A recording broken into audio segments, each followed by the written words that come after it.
Good morning friends, myself Arnav Priyadarshan, associate Indian railways. स्वागत करता हूं आप सभी का मेरे channel railway talkies with Arnav में। तो दोस्तों, आरआरबी सेक्शन कंट्रोलर हाल ही में पब्लिश की गई वैकेंसी CEN 4 2025। तो यहाँ पे 368 सीटों के लिए वैकेंसी पब्लिश हुई है, जो कि आप जानते ही हैं। मगर प्रॉब्लम ये है दोस्तों कि यहाँ पे जो CBT का पैटर्न है वो बिल्कुल ही नया है और सेक्शन कंट्रोलर का कोई भी इंडिविजुअल वैकेंसी करके अभी तक आता नहीं था। पहले जो इस पोस्ट पे फिल की जाती थी वैकेंसियाँ, वो ट्रेन कंट्रोलर के नाम से की जाती थी और वो इंटरनल वैकेंसी ही आती थी। ALP, LP एंड गार्ड्स को वो मौका मिलता था। तो वहाँ पे जो भी अभी आपको इंटरनेट पे जो आप सर्च करेंगे प्रीवियस ईयर पेपर्स जो आपको ट्रेन कंट्रोलर के नाम से मिलेंगे, बहुत जगह डाले हुए भी हैं, मगर they are just not of your use, वो आपके यूज के नहीं हैं। वो इंटरनल एग्जाम्स के प्रीवियस ईयर पेपर्स हैं और वहाँ पे सारे ही सारे क्वेश्चन ट्रेन के ऑपरेशन से रिलेटेड हैं, आपके सिलेबस से बिल्कुल भी अलग हैं, कुछ भी काम का वो नहीं है। तो ये दोस्तों यहाँ पे CBT का पैटर्न बिल्कुल नया है, तो थोड़ा सा आपको समझ बूझ के तैयारी करनी पड़ेगी, क्योंकि मौका बहुत सुनहरा है। 368 सीटों के लिए वैकेंसियाँ आई हैं और आपकी सैलरी भी कहीं ना कहीं 65,000 प्लस रहेगी एज पर 7th पे कमीशन, क्योंकि आप लाइक कर रहे हो लेवल 6 35,400 ग्रेड पे।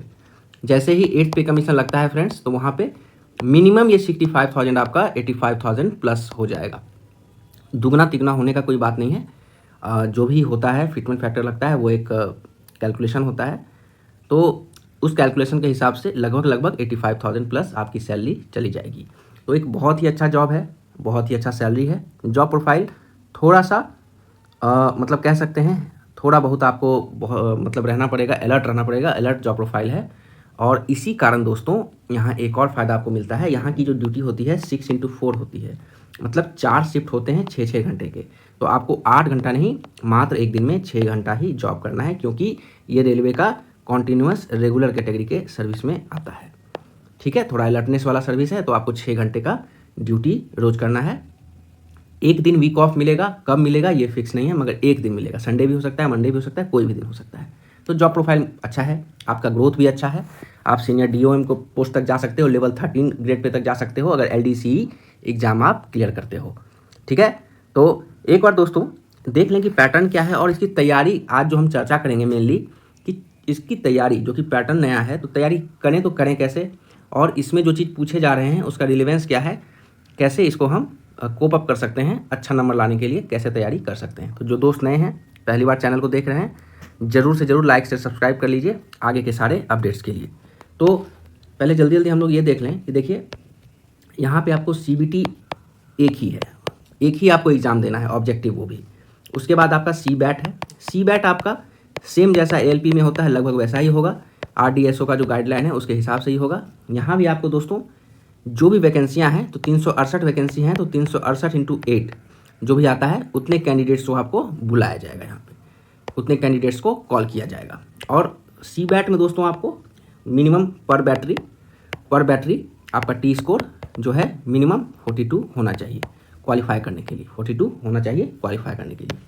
इसके बाद फ्रेंड्स आपको DV एंड मेडिकल राउंड से गुजरना पड़ेगा। मेडिकल जो आपको रिक्वायरमेंट है यहाँ पे A2 ग्रेड का आपका मेडिकल होना चाहिए इस एग्ज़ाम को क्वालिफाई करने के लिए।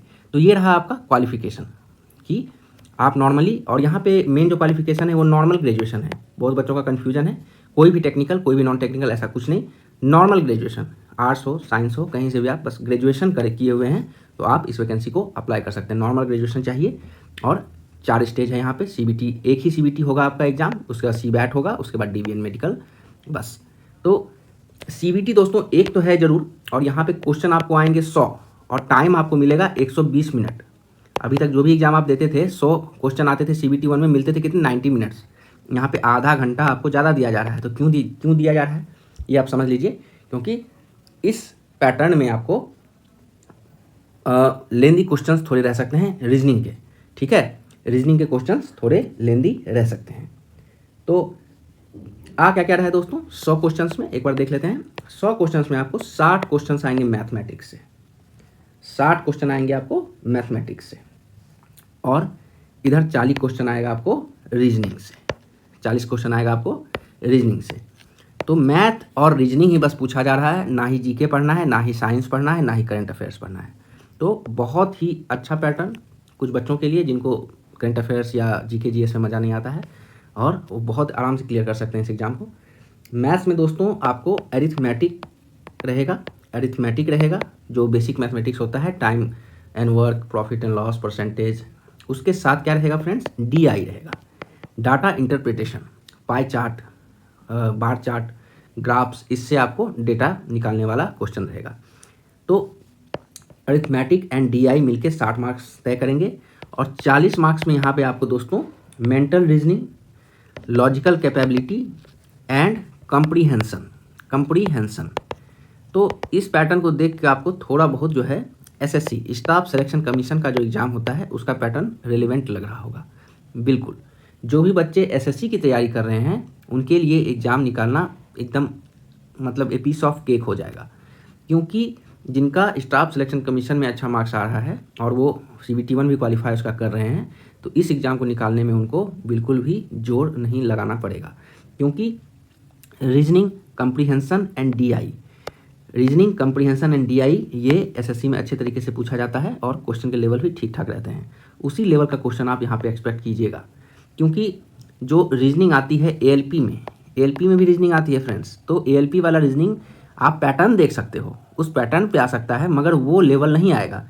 क्यों नहीं आएगा? क्योंकि एएलपी है लेवल 2 का जॉब, आपको सेक्शन कंट्रोलर में मिल रहा है लेवल 6, 4 लेवल ऊपर है, तो सेम लेवल का क्वेश्चन आप एक्सपेक्ट नहीं कर सकते हो। तो इसलिए यहाँ से आपको ज़्यादा कुछ हेल्प मिलने वाला नहीं है। तो आप इसकी तैयारी कैसे करेंगे? देखो, मैंने जहाँ तक रिसर्च किया, 2-4 दिन से मैं देख रहा था कि जो कि नया पैटर्न है तो कहाँ से क्या किया जाए। तो अरिथमेटिक प्लस डीआई के लिए एक किरण की बुक आती है, किरण की रेलवे की बुक आती है, मैथमेटिक्स लिखा हुआ रहता है, 7,000-8,000 क्वेश्चन रहते हैं उसमें क्या है कि आपका डीआई, अरिथमेटिक एंड ट्रिग्नोमेट्री। देखो यहाँ पे क्या है कि अरिथमेटिक ही ज़्यादा है, और आपका जो एडवांस मैथ जिसको कहते हो उसमें बस आपका एरिया वेरिया निकालना, मेंसुरेशन है और आपको इसमें प्रोबेबिलिटी है और थोड़ा बहुत ज्योमेट्री देखने को मिलेगा। ट्रिग्नोमेट्री इसमें नहीं है, हाइट एंड डिस्टेंस जो है नहीं है। तो ये सारे आप जो है ये वाला बुक लीजिएगा, किरण की बुक, मैं इसका डिस्क्रिप्शन लिंक में भी डाल दूंगा। मैं arithmetic as well as reasoning दोनों के लिए बस एक बुक आपको सजेस्ट करूंगा, ओनली 2 बुक्स। इसी दोनों बुक को आपको अच्छे से ख़त्म कर लेना है, अच्छे से पढ़ लेना है, रिवाइज करके, ठीक है, क्वेश्चंस बना लेने हैं। आपके लिए दोस्तों ये सफिशिएंट रहेगा इस एग्ज़ाम को निकालने के लिए मेरे हिसाब से। मैं दोनों ही बुक के लिंक्स डिस्क्रिप्शन में डाल दूंगा, आप वहाँ से देख के ले भी सकते हो। अगर आपके पास है तो आप डायरेक्ट पढ़ाई स्टार्ट कर दो, ठीक है। तो किरण की बुक आती है ये, इसमें बस ट्रिग्नोमेट्री वाला पोर्शन आप छोड़ दीजिएगा, height and distance and trigonometry, बाकी सारी चीज़ दिए हुए हैं डेटा इंटरप्रिटेशन के साथ, तो वो वाला आप जरूर यहाँ से पूरा तैयार कर लें। उसके बाद अगर मैं बात करूँ रीजनिंग की, तो रीजनिंग के लिए फ्रेंड्स यहाँ पे अरिहंत की एक बुक आती है, जिसको हम लोग फेमस भी है ये बुक आपको सिजवली एंड सिजवली के नाम से जानी जाती है।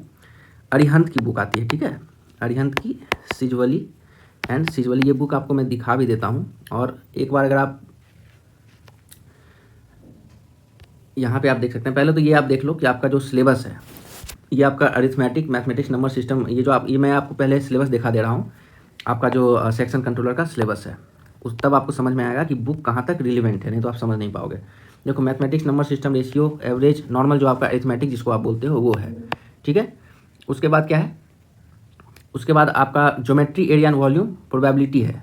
तो यही आपको थोड़ा बहुत जो कह सकते हैं कि एडवांस का पार्ट इसमें दिया गया है, बाकी एडवांस इसमें नहीं है, बेसिक लेवल का पूछा जाएगा। प्रोबेबिलिटी, स्टैटिस्टिक भी जो है वो बेसिक लेवल का पूछा जाएगा, सीधा लिख दिया गया है, ऐसा नहीं है कि आपसे एडवांस लेवल का कुछ यहाँ पे पूछा जाएगा। मेन है दोस्तों डीआई में आपको अच्छे से जोर लगाना पड़ेगा, डीआई आपको अच्छे से पूछा जाएगा। एसएससी का अगर आप क्वेश्चन बैंक भी देख लेते हो 1-2 बार, अगर आप पहले से एसएससी की तैयारी कर रहे हो तो बहुत ही ज़्यादा ये आपको मददगार साबित होगा, आप यकीन मानिए।